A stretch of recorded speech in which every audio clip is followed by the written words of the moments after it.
আলাইকুম, সবাই কেমন আছেন? আশা করি সবাই ভালো আছেন। আমিও আল্লাহর রহমতে ভালো আছি। এখানে আমি ছোলা বুট রান্না করতেছি, এই যে দেখেন।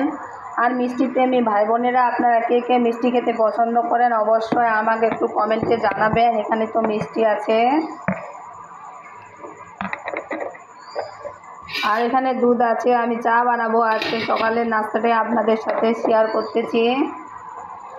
কেউ কেউ বলে সংসার সুখের হয় রমণীর গুণে, আবার কেউ কেউ বলে সংসার সুখের হয় মোটা ইনকামে। আসলে দুটোর কিন্তু কোনোটাই নয়। সংসার সুখের হয় স্বামী স্ত্রী একে অন্যের প্রতি শ্রদ্ধা, বিশ্বাস, ভালোবাসার মিলবন্ধনে। যেই বাড়িতে দেখবেন যে স্বামী স্ত্রীর মিল মহব্বত বেশি, সেই বাড়িতেই কিন্তু সুখ শান্তি বেশিরভাগ বিরাজ করে, রহমতের বরকত বলতেও পারেন। তো সকলকে হচ্ছে সুন্দর সকাল আসুক চিরকাল সবার জীবন মাঝে, আনন্দটা বিরাজ করুক সকাল থেকে সাজে। সকলকে জানাই সুপ্রভাত, সকলেই ভালো থাকবেন।